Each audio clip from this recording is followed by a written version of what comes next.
اللہ اللہ حضرت عمر کا بیٹا مصر گیا، وہاں سے کمائی کر کے لایا، تجارت کرنے گیا، لاکھوں کا مال۔ کون سا باپ ہے دنیا میں جس کا بیٹا باہر سے پیسے لے کے آئے تو ابا تفصیل پوچھے کہ بیٹا کہاں سے کمائے، کہاں سے لایا، کتنے ملے، کیوں آئے؟ کون سا باپ تفصیل پوچھتا ہے؟ ابا تو کہتا لا صحیح اور تعریفیں کرتا ہے، میرا بیٹا بڑی کمائی کرتا ہے۔ کبھی پوچھا ہے اس سے کہ ڈیوٹی صحیح دیتا ہے کہ نہیں؟ کبھی پوچھا ہے کہ تو ایمانداری کی روزی لاتا ہے کہ حرام کی کماتا ہے؟ یہ باپ کی ذمہ داری ہے، یہ اماں کی ذمہ داری ہے۔ پھر کہتا ہے بیماری کیسے آ گئی، پریشانی کیسے آ گئی؟ تو نے کبھی سوال کیا اپنی اولاد سے؟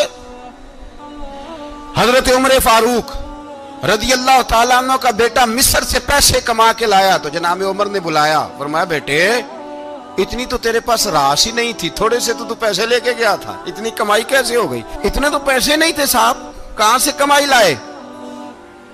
اس نے کہا ابا جی وہ جو میرے چچا ہے نا مصر کے گورنر، آپ کے دوست، انہوں نے میری مدد کی ہے۔ فرمایا جتنے لوگ گئے تھے سب کی ہے مدد اس نے؟ کہا نہیں صرف میری کی۔ فرمایا تیری کیوں کی؟ تیری کیوں کی؟ کہا حضور آپ کے دوست ہیں۔ فرمایا چپ کر، حضور انہوں نے مجھے اتنے پیسے دیے، میں نے کاروبار میں ڈالے تو نفع آیا تو میں ان کی رقم دے کے۔ فرمایا خاموش ہو جا، باقی جتنے لوگ گئے تھے سب کی مدد کی اس نے؟ کہا نہیں حضور صرف میری کی۔ فرمایا اس نے تیری مدد نہیں کی، اس نے خلیفہ کے بیٹے کی مدد کی، اس لیے کہ وہ خلیفہ کو اپنے حق میں نرم کر سکے۔ فرمایا آدھا مال تیرا ہے، آدھا مال غنیمت کا ہے، مال خزانہ کا ہے، مسلمانوں کا ہے، اس لیے کہ تو جو وہاں سے مال کما کے لایا ہے وہ اپنے باپ کے خلیفہ ہونے کی وجہ سے کما کے لایا ہے، لہذا رکھ ادھر۔ یہاں کہتے ہیں کدھر سے آیا، کیسے آیا، کون سا حساب دیں، کیا کریں؟ او بھائی حضرت عمر رضی اللہ تعالیٰ عنہ کا اپنی اولاد کے بارے میں یہ رنگ ہے۔ ایک جنگ سے نا خوشبو آئی، خوشبو بڑی مہنگی ہوتی تھی، عرب میں خوشبو آج بھی بڑی مہنگی ہے، وہ زیادہ استعمال کرتے ہیں۔ میری باتوں کی سمجھ آ رہی ہے میرے بھائیوں؟ بڑی مہنگی خوشبو تھی۔ جب وہ خوشبو آئی تو حضرت عمر نے کہا، گھر میں پہلے پہنچی حضرت عمر کے، چونکہ زیادہ عورتیں استعمال کرتی تھی گھر کے اندر خوشبو، مرد بھی لگاتے تھے۔ حضرت عمر نے اپنی بیوی سے کہا، آپ کی زوجہ تو تھی وہ بڑی خوشبو کو پسند کرتی تھی۔ حضرت عمر نے اپنی زوجہ سے کہا کہ خوشبو لاؤ، میں نے ایک عورت کی ڈیوٹی لگائی ہے، وہ خوشبو تول کے نا تو حصہ برابر صحابہ میں بانٹ دے گی۔ تو آپ کی زوجہ کہنے لگی کسی بی بی کی ڈیوٹی لگانے کی کیا ضرورت تھی، میں جو موجود تھی میں بانٹ دیتی ہوں تول کے حصہ برابر۔ آپ نے فرمایا نہیں تو رہنے دے، وہ فلانی بی بی بانٹے گی۔ کہا حضور میں نے بھی بانٹنی ہے، میرے پہ کچھ حق ہے؟ آپ نے فرمایا نہیں تو تفصیل نہ پوچھ، تو خوشبو دے دے، کوئی اور بانٹے گی۔ خاتون خانہ تھی نا، کہنے لگی نہیں مجھے بھی آج آپ کو بتانا ہی پڑے گا کہ کوئی جو بانٹ سکتی ہے تو میں کیوں نہیں بانٹ سکتی؟ زوجہ کہتی عمر نے بات کی تو میری چیخیں نکل گئی۔ حضرت عمر فرمانے لگے جب تو خوشبو بانٹے گی نا تیرے ہاتھوں کو بھی لگے گی، تیرے دوپٹوں کو بھی لگ جائے گی۔ اگر رب کریم نے مجھ سے سوال پوچھا کہ عمر خوشبو تو مسلمانوں کی تھی، تیری بیوی کے دوپٹے کو کیوں لگ گئی، تو میں اللہ کے حضور کیا جواب دوں گا؟ اگر اللہ نے یہ سوال کیا کہ تیری بیوی نے کیوں لگائی، وہ تو حصہ تھا مسلمانوں کا، تو نے تیری بیوی نے کیوں لگائی؟ تو فرمایا میں نہیں چاہتا کہ اللہ کے حضور مجھے اور تجھے باز پرس ہو، لہذا کسی اور کو بانٹنے دے۔ زوجہ روئی اور تڑپ کے کہنے لگی عمر مجھے لگتا ہے صبح قیامت بھی تیری بیوی ہونے کی وجہ سے اللہ مجھے جنت عطا فرما دے گا، تیری زوجہ ہونے کی برکت سے۔ بھائی یہ معیار رکھا، خدا کی قسم ایسا شخص تاریخ میں دوبارہ نہیں آیا۔ اتنا بڑا آدمی، اتنا بڑا شخص، اتنا بڑا آدمی، اور پھر رنگ یہ ہے کہ عمر 22 لاکھ مربع میل کا حکمران، 22 لاکھ، اور کھجور کے درخت کے نیچے مٹی کا ڈھیلا لے کے سو گئے ہیں، پرواہ کوئی نہیں، کوئی مسئلہ ہی نہیں۔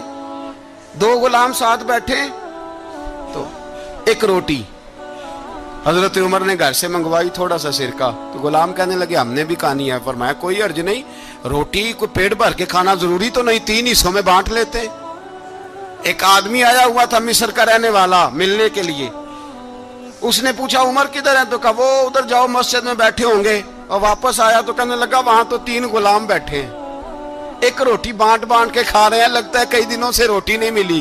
کہا 3 غلام تو کوئی نہیں, وہاں 2 ہی تھے, تیسرے تو امیر المومنین تھے. اس نے کہا نہیں نہیں 3 غلام ہیں, کپڑے بھی ایک طرح کے پہنے ہوئے ہیں, بلکہ 2 کے تو پھر صحیح ہیں, تیسرے کے تو زیادہ ماڑے ہیں. کپڑے بھی ایک طرح کے, کھانا پینا بھی ایک طرح کا, اور ان کا نشست برخاست بھی ایک طرح کی ہے, لہذا کوئی فرق نہیں. حضرت ابو ہریرہ کہتے ہیں میں لے کے آیا, اور جناب عمر کو جب میں نے کچی زمین میں تامت سمیٹ بیٹھے دیکھا تو میں رو پڑا.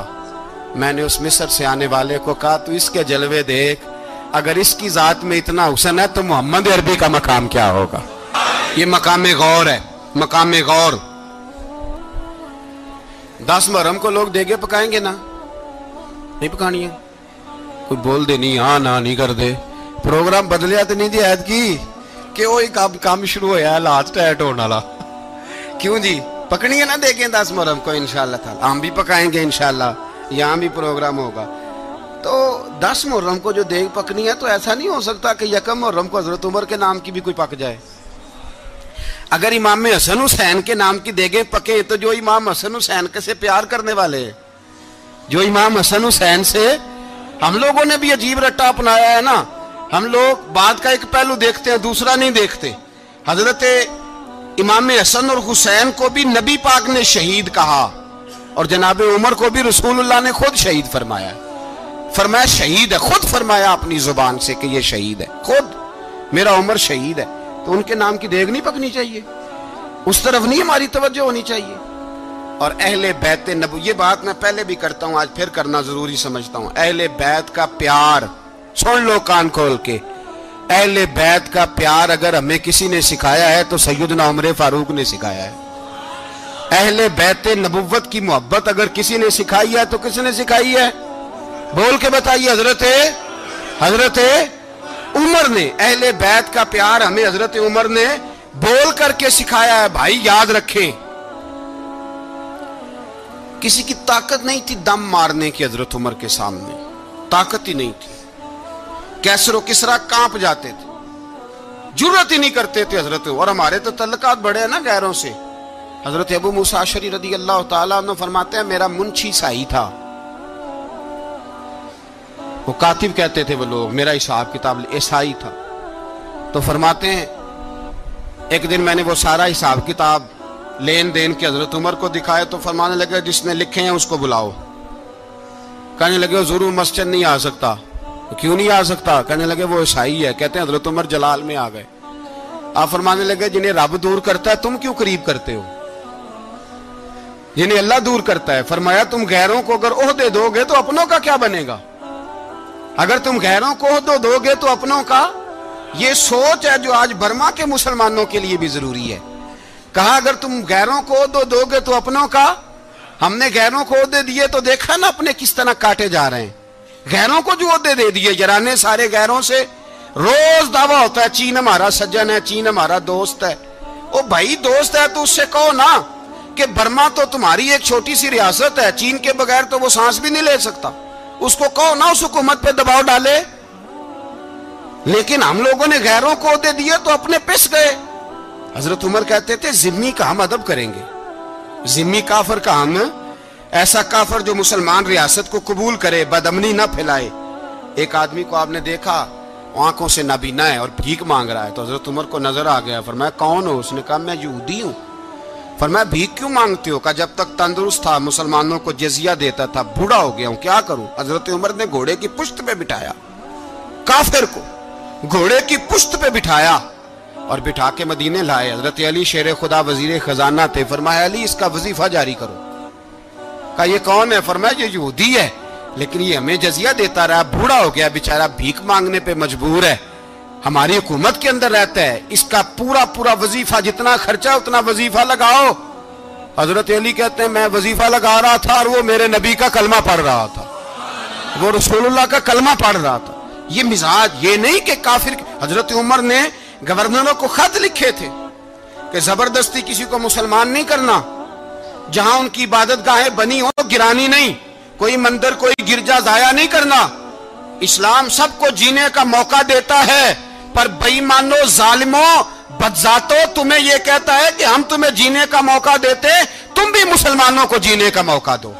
یہ جہاں بستے ہیں، جہاں رہتے ہیں، انہیں وہاں جینے کا موقع دو، انہیں بھی اللہ اکبر کہنے کا موقع دو، انہیں بھی قرآن پڑھنے کا موقع دو، انہیں بھی رسول اللہ پر درود پڑھنے کا موقع دو۔ ہمارے ملک میں عیسائی اپنی مرضی سے کھلے عام تبلیغ کرتے ہیں، یہاں تو چینل چلائے ہیں عیسائیوں نے۔ کسی مذہبی جماعت نے کبھی جلوس نکالا ہے کہ عیسائیوں کا چینل بند کرو؟ بولے نکلا ہے کہ نہیں نکلا؟ کتنے ظلم کی بات ہے۔ ہم جب غیر کو اتنا تحفظ دیتے ہیں، اتنا تحفظ دیتے ہیں، ہم نے دیکھا ہے، مجھے 20 لوگوں نے عید پہ ٹیلی فون کیے کہ عیسائیوں کو قربانی کا گوشت دے لیں، مجبور ہیں جی، دروازے پہ آ گئے ہیں، ہمارے کام کاج کرتے ہیں۔ 20 لوگ، عام آدمی کے دل میں ان کا اتنا جذبہ ہے، وہ مسائل کا بیان کرنے ایک علیحدہ بات، لیکن ہمارے دل کافر کے حق میں بھی نرم ہو جاتے ہیں۔ تم کس قدر زیادہ بےایمان ہو، اور کفر کس قدر زیادہ ذلیل ہو گیا ہے کہ مسلمان کے حق میں نرم ہوتا ہی نہیں۔ اور اس سے بڑے ذلیل وہ ہیں جو ان ذلیلوں کے سپورٹر ہیں، وہ کسی عرب ملک کے حکمران ہو یا کسی اور جگہ کے، وہ بڑے ذلیل ہیں جو ان ذلیلوں کے سپورٹر ہیں، جو برما کی بچیوں کے قتل پر اپنی حکومتیں چمکا رہے ہیں، انہیں شرم نہیں آتی۔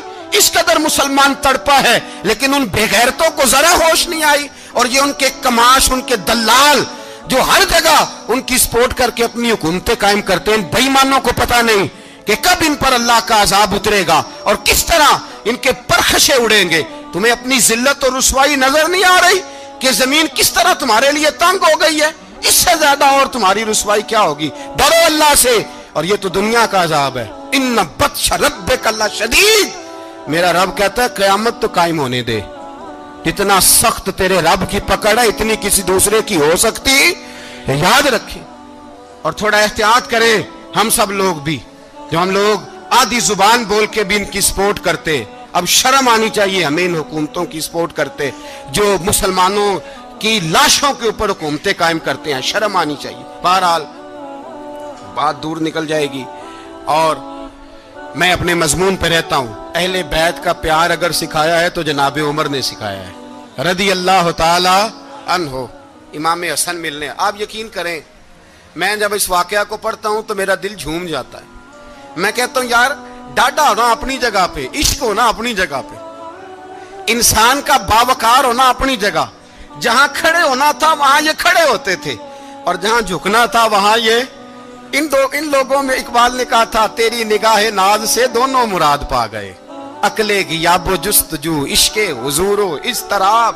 جہاں اگر آیا ہے سامنے کیسر و کسرا تو عمر جیسا دلیر کوئی نہیں، اگر سامنے آیا ایران کا بادشاہ تو عمر جیسا تگڑا کوئی نہیں، اگر آیا ہے سامنے غسان کا بادشاہ تو عمر جیسا عادل کوئی نہیں، لیکن اگر علی کا بیٹا آیا ہے، اگر فاطمہ کے لال پارے آئے ہیں، تو پھر فاروق اعظم سے جیسا محب کوئی نہیں، پھر ان سے جیسا پیار کرنے والا کوئی نہیں۔ اندر بیٹھے ہیں جناب عمر، اندر تنہائی میں کچھ وزیروں سے گفتگو ہو رہی ہے، میٹنگیں جاری ہیں۔ آپ کے بیٹے ملنے آئے جناب عبداللہ ابن عمر، ابا جی ملنے آئے، بات ٹھہرو، بات کر رہا ہوں، کوئی نہ اندر آئے۔ صاحبزادہ باہر کھڑا ہے، تھوڑی دیر گزری تو امام حسن بھی آ گئے۔ کون آئے؟ آپ کو جو ملے گا امام صاحب کا نام لینے سے، وہ سردار ہیں جنتیوں۔ کون آئے؟ سارے بولیے، امام حسن، تیری نسل پاک میں ہے بچہ بچہ نور کا، تو ہے نے نور تیرا سب گھرانہ۔ امام حسن آئے تو حضرت عبداللہ ابن عمر کو دروازے پہ کھڑے دیکھا، کہا امیر المومنین کہاں ہیں؟ کہنے لگے حضرت عمر کے بیٹے۔ کہنے لگے وہ اندر بیٹھے، کچھ میٹنگ ہو رہی ہے، اور انہوں نے کہا کوئی اندر نہ آئے، لیکن آپ جانا چاہیں تو چلے جائیں، آپ جانا چاہیں تو، تیری نسل پاک میں ہے بچہ بچہ نور، آپ جانا چاہیں تو چلے جائیں۔ تو انہوں نے کہا جب آپ باہر کھڑے ہیں تو مجھے کوئی اتنا ضروری کام نہیں، اور ابھی زور کی نماز تھوڑی دیر میں ہوگی، میں مسجد میں مل لوں گا امیر المومنین سے۔ یہ بات کہہ کے امام حسن چلے گئے۔ یار اتنی بڑی بات نہیں تھی، اتنی بڑی بات نہیں تھی۔ وہ میرے استادوں کا بیٹا بھی آئے تو کہا ٹھیک ہے جی، وہ سوئے ہوئے ہیں، کوئی غرض نہیں یار، میں ٹھہر کے آ جاؤں گا، کوئی بڑی بات نہیں تھی، دیکھا جائے تو بڑی بات نہیں تھی، پر بات بہت بڑی تھی، اس لیے کہ یہ خالی حسن نہیں، یہ حسن ابن علی ہے، یہ حضرت فاطمہ کے لخت جگر، حضرت عمر باہر نکلے، عبداللہ ابن عمر سے پوچھا کوئی آیا تو نہیں؟ تو کہا حضور امام حسن آئے تھے۔ تو کہا پھر شہزادے کو اندر کیوں نہیں بھیجا؟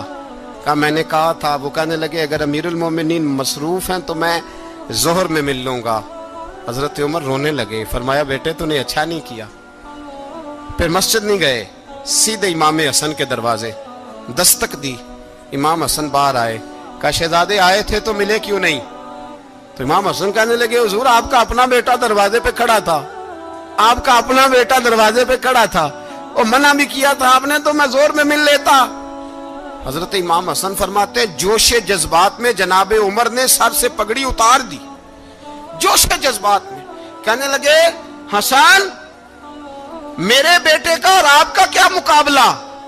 کیا اس کی ماں کا نام فاطمہ الزہرا ہے؟ کیا اس کی نانی کا نام خدیجہ الکبریٰ ہے؟ کیا اس کے نانے کا نام محمد مصطفیٰ ہے؟